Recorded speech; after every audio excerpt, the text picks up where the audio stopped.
Santo Tomás de Aquino. Suma de Teología. Tomo primero. Cuestión 7. Sobre la infinitud de Dios. Después de haber tratado lo referente a la perfección divina, ahora hay que adentrarse en el estudio de su infinitud y de su presencia en las cosas, pues se le atribuye a Dios el estar en todas partes y en todas las cosas en cuanto que es inabarcable e infinito. La cuestión referente a la infinitud de Dios plantea y exige respuesta a 4 problemas. 1. Dios, ¿eso no es infinito? 2. Además de Él mismo, ¿hay o no hay algo infinito por esencia? 3. ¿Puede o no puede algo ser infinito por grandeza? 4. ¿Puede o no puede estar lo infinito en las cosas por multiplicación? Artículo 1. Dios, ¿eso no es infinito? Objeciones por las que parece que Dios no es infinito.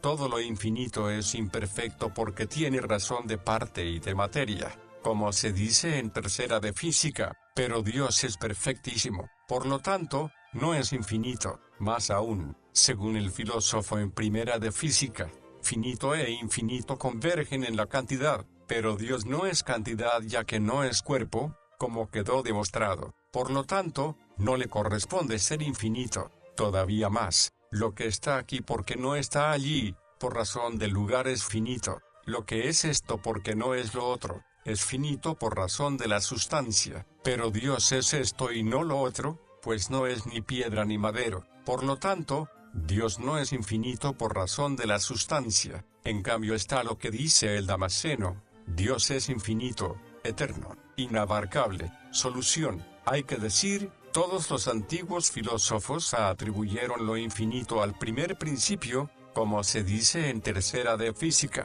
Esto es razonable si se considera que del primer principio emanan innumerables cosas, pero, por equivocarse en la naturaleza del primer principio, es lógico que también se equivocaran acerca de su infinitud, porque al atribuir materia al primer principio, consecuentemente atribuyeron al primer principio la infinitud material. Por eso decían que un cuerpo infinito era el primer principio de las cosas. Hay que tener presente que se llama infinito a aquello que no tiene limitación. En cierto modo la materia está delimitada por la forma, y la forma por la materia. Por una parte, la materia está delimitada por la forma, porque antes de recibir una sola forma que la determinara está en potencia para poder recibir muchas. Por su parte, la forma está delimitada por la materia porque, en cuanto forma, puede adaptarse a muchas cosas, pero al ser recibida en la materia se convierte en la forma concreta de esta materia determinada. La materia se perfecciona por la forma que la delimita. Por eso la infinitud material que se le atribuye es imperfecta,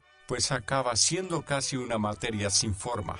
La forma, en cambio, no solo no se perfecciona por la materia, sino que ésta, la materia, delimita más bien su amplitud. Así, la infinitud de una forma no determinada por la materia contiene razón de lo perfecto. Lo sumamente formal de todo es el mismo ser, como quedó demostrado. Como quiera que el ser divino no es un ser contenido en algo, sino que subsiste en sí mismo. Como también quedó demostrado, resulta evidente que el mismo Dios es infinito y perfecto. Respuesta a las objeciones. A la primera hay que decir, en lo dicho está incluida la respuesta. A la segunda hay que decir, el límite de la cantidad es como la misma forma. Prueba de ello es que la figura, que consiste en la delimitación de la cantidad, viene a ser como la forma a la cantidad. Así, la infinitud que le corresponde a la cantidad es una infinitud de tipo material. Como quedó dicho, tal infinitud no es atribuible a Dios. A la tercera hay que decir, puesto que el ser de Dios subsiste en sí mismo y no está contenido en otro, por lo cual es llamado infinito, se distingue de todos los demás y estos deben ser excluidos de él. Es como una blancura que subsistiera en sí misma. Por eso mismo no existiría en ningún otro y se distinguiría de cualquier otra blancura en un sujeto. Artículo 2. Además de Dios, ¿puede o no puede alguna cosa ser infinita por esencia? Objeciones por las que parece que, además de Dios, ¿puede haber alguna cosa infinita por esencia? En cualquier cosa hay proporción entre esencia y capacidad. Así, pues, si la esencia de Dios es infinita, es necesario que también lo sea su capacidad. Luego puede producir un efecto infinito, puesto que la capacidad se mide por el efecto. Más aún, todo lo que tiene capacidad infinita, tiene esencia infinita, pero el entendimiento creado tiene capacidad infinita, puesto que puede aprender lo universal, que comprende todo lo particular. Luego toda sustancia intelectual creada es infinita. Todavía más, como quedó demostrado, la materia prima es distinta de Dios, pero la materia prima es infinita. Luego, además de Dios, algo puede ser infinito. En cambio está el hecho que lo infinito no tiene su principio en otro, como se dice en tercera de física. No obstante, todo lo que no es Dios tiene en Dios su primer principio. Luego menos Dios nada puede ser infinito. Solución: hay que decir, además de Dios, algo puede ser infinito en cierto modo, pero no absolutamente, pues si hablamos de lo infinito por lo que corresponde a la materia, es evidente que todo lo que está en acto tiene alguna forma, y así, su materia está determinada por la forma. Pero porque la materia en cuanto que está bajo una forma sustancial permanece en potencia orientada a muchas formas accidentales, lo que es absolutamente infinito puede ser infinito en cierto modo. Ejemplo, la madera es finita por su forma, sin embargo, en cierto modo es infinita porque está en potencia orientada a muchas imágenes. Sí, por otra parte, hablamos de lo infinito por lo que respecta a la forma. Resulta evidente que aquellas cosas cuyas formas están en la materia, son absolutamente finitas y de ningún modo infinitas. Pero si algunas formas creadas no están contenidas en la materia, sino que subsisten en sí mismas, como, por ejemplo, algunos piensan de los ángeles, tales formas serían en cierto modo infinitas, pues no estarían delimitadas ni reducidas por materia alguna, pero, porque la forma creada así subsistente tiene ser y no su propio ser, resulta necesario que su mismo ser esté contenido y delimitado en una determinada materia. De ahí que no pueda ser absolutamente infinita. Respuesta a las objeciones. A la primera hay que decir, entre lo creado es contradictorio que la esencia de una cosa sea su mismo ser, puesto que el ser subsistente no es creado, de ahí que también sea contradictorio que sea absolutamente infinito y sin embargo no puede hacer algo no creado. Esto sería mantener de forma simultánea realidades contradictorias, por consiguiente, no puede hacer algo absolutamente infinito. A la segunda hay que decir, el hecho de que el entendimiento tenga capacidad para comprender en cierto modo lo infinito, se debe a que el entendimiento es una forma no sometida a la materia, o bien totalmente separada de ella, como las sustancias de los ángeles, o bien, al menos, por ser una capacidad intelectual que, sin ser un acto de algún órgano concreto, está unida al cuerpo. A la tercera hay que decir, la materia prima por sí misma no existe en la naturaleza de las cosas, pues no es ser en acto, solo en potencia. De ahí que sea más algo concreado que creado. Sin embargo, aun cuando sea considerada en cuanto potencia, la materia prima no es absolutamente infinita, sino solo en cierto modo, porque su potencia no comprende más que las formas naturales. Artículo 3. ¿Puede o no puede algo ser infinito en acto por razón de magnitud? Objeciones por las que parece que algo puede ser infinito en acto por razón de magnitud. En las ciencias matemáticas no hay falsedad porque, como se dice en segunda de física, la abstracción no admite falsedad, pero las ciencias matemáticas utilizan lo infinito como magnitud, pues el geómetra en sus demostraciones dice, tal línea es infinita. Luego no es imposible que algo sea infinito por razón de magnitud. Más aún, no es imposible que algo no tenga lo que no va contra su razón de ser. Pero ser infinito no va contra la razón de ser de magnitud, ya que finito e infinito parecen ser de modo especial determinaciones de la cantidad. Luego no es imposible que alguna magnitud sea infinita. Todavía más, la magnitud es divisible hasta el infinito. Así, en tercera de física, Lo continuo es definido como lo que es divisible hasta el infinito, pero los contrarios son tales respecto a lo mismo. Así, como quiera que a la división se opone la suma, a la disminución el aumento,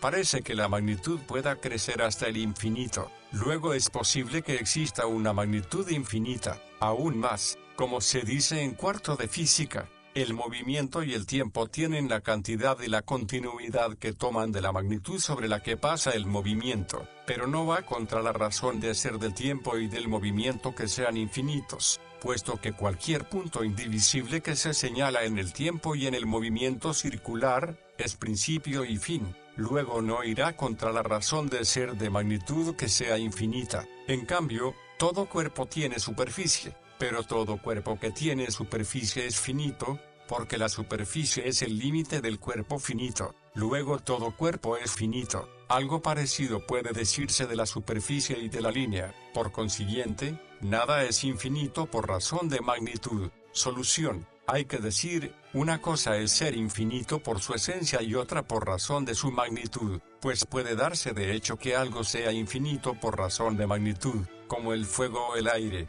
y sin embargo, no ser infinito por su esencia, porque su esencia puede estar determinada en una especie por la forma o en un individuo por la materia. De este modo, partiendo de lo establecido, porque ninguna criatura es infinita por su esencia, hace falta averiguar si algo creado es infinito por razón de magnitud. Así, pues, hay que tener presente que el cuerpo, que es una magnitud completa, puede ser considerado de dos maneras: matemáticamente, y así se considera el cuerpo solo como cantidad, o naturalmente, y así se le considera como poseedor de materia y de forma. Que cualquier cuerpo natural no pueda ser infinito en acto es evidente, pues todo cuerpo natural tiene una determinada forma sustancial. Como quiera que a la forma sustancial le corresponden accidentes, es necesario que a una determinada forma sustancial le correspondan unos determinados accidentes, entre ellos, la cantidad,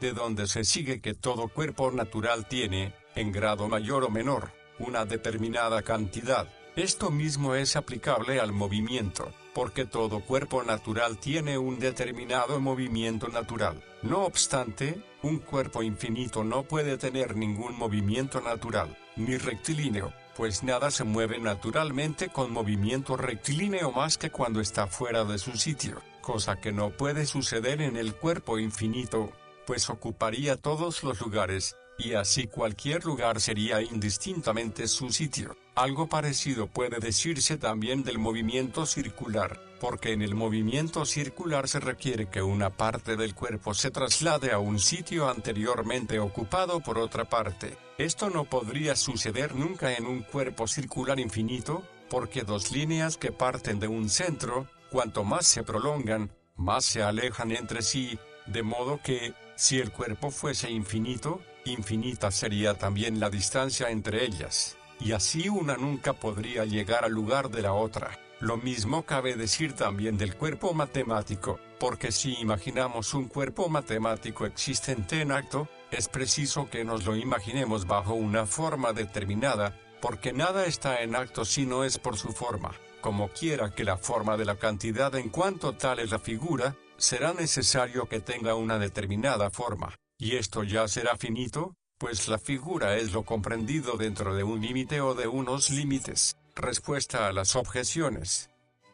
A la primera hay que decir, el geómetra no supone que una línea es infinita en acto, sino que toma una línea finita en acto, de la cual puede quitar cuanto sea necesario. A esta línea la llama infinita. A la segunda hay que decir, lo infinito no va contra la razón de ser de la magnitud en general, pero sin embargo sí va contra la razón de ser de cualquiera de sus especies. Por ejemplo, contra la razón de ser de la magnitud bicúbita o tricúbita, circular o triangular, y similares. No es posible que se dé en el género lo que no se da en la especie. De ahí que no sea posible la existencia de una magnitud infinita cuando no lo es ninguna de sus especies. A la tercera hay que decir, como hemos dicho, lo infinito que corresponde a la cantidad se toma de parte de la materia. Por la división del todo se accede a la materia, pues las partes son tales en razón de la materia. Por la suma se accede al todo que es tal en razón de la forma.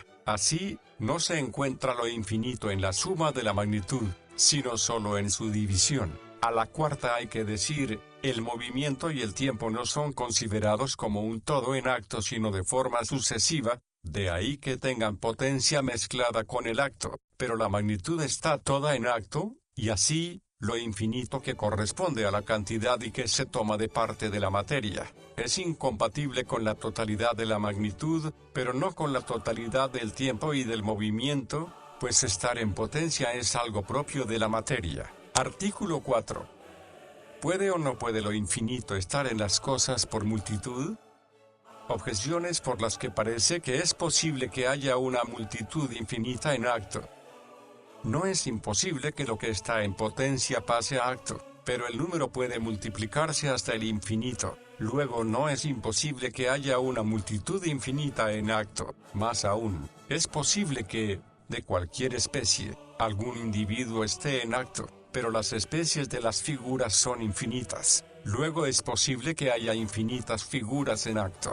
Todavía más, las cosas que no se oponen entre sí, tampoco se anulan mutuamente. Pero, establecida una multitud de cosas, pueden establecerse otras muchas que no se les opongan, luego no es imposible que otras puedan darse simultáneamente con las primeras, y otras con aquellas, y así hasta el infinito. Luego es posible que haya infinitas cosas en acto. En cambio está lo que se dice en Sabiduría 2:21, todo lo dispusiste con su número, su peso, su medida. Solución. Hay que decir, sobre este problema hubo una doble opinión, pues algunos, como Avicena y Algasel, dijeron que era imposible que existiera una multitud infinita por esencia en acto, pero que no era imposible que existiera una multitud infinita por accidente. Se dice que una multitud es infinita por esencia cuando para algo se requiera que la multitud sea infinita. Esto es imposible que se dé, porque, de ser así, algo dependería de realidades infinitas, no llegando nunca a su completa realización, ya que no puede agotarse lo infinito. Se dice que una multitud es infinita por accidente cuando para algo no se requiera la infinitud de la multitud, pero de hecho se da. Esto puede demostrarse con lo que hace el carpintero, el cual, para llevar a cabo su obra, requiere por sí una multitud de cosas, como el arte en su espíritu, las manos que trabajan, el martillo. Si estas cosas se multiplicaran hasta el infinito, la obra artesanal nunca quedaría concluida, porque dependería de infinitas causas. En cambio, el número de martillos que pueda utilizar, supuesto el caso de que se rompan uno tras otro, forma una multitud accidental, ya que solo accidentalmente trabaja con muchos martillos, resultando indiferente que utilice uno o dos o muchos o infinitos si trabajase un tiempo infinito. Esta es la razón por la que establecieron como posible que existiera en acto una multitud infinita por accidente, pero esto es imposible, porque a toda multitud le corresponde estar en alguna especie de multitud. Las especies de la multitud se reducen a las especies de los números. No obstante, ninguna especie numérica es infinita, pues todo número es una multitud medida por la unidad. De ahí que resulte imposible que se dé una multitud en acto tanto por esencia como por accidente. Asimismo, la multitud existente en la naturaleza de las cosas es creada, y todo lo creado está comprendido de algún modo en la intención del Creador, pues un agente no obra en vano. De ahí que resulte necesario que todo lo creado esté comprendido en un determinado número. Luego es imposible que haya una multitud infinita en acto, incluso por accidente. Sin embargo, sí es posible que haya una multitud infinita en potencia, porque el aumento de la multitud se consigue por la división de la magnitud, ya que cuanto más se divide algo, tanto mayor es la pluralidad numérica. Por lo tanto, así como lo infinito se encuentra potencialmente en la división continua, pues accede a la materia, como quedó demostrado, así también lo infinito se encuentra potencialmente en el aumento de la multitud. Respuesta a las objeciones. A la primera hay que decir, todo lo que está en potencia pasa a estar en acto según su modo de ser. Ejemplo, el día no pasa a estar en acto en un solo momento, sino poco a poco. De la misma forma, lo infinito de la multitud no pasa a estar en acto en un solo momento, sino poco a poco, pues tras una multitud cualquiera puede añadirse otra, y así hasta el infinito. A la segunda hay que decir, las especies de las figuras tienen infinidad numérica. Son especies de las figuras el triángulo, el cuadrilátero y otros. Por lo tanto, así como la multitud infinita numérica no pasa a estar en acto en un solo momento, así tampoco la multitud de las figuras. A la tercera hay que decir, aun cuando establecido algo puede establecerse algo más que no se le oponga. Sin embargo, establecer cosas infinitas se opone a cualquier especie de multitud. Por lo tanto, no es posible que haya una multitud infinita en acto.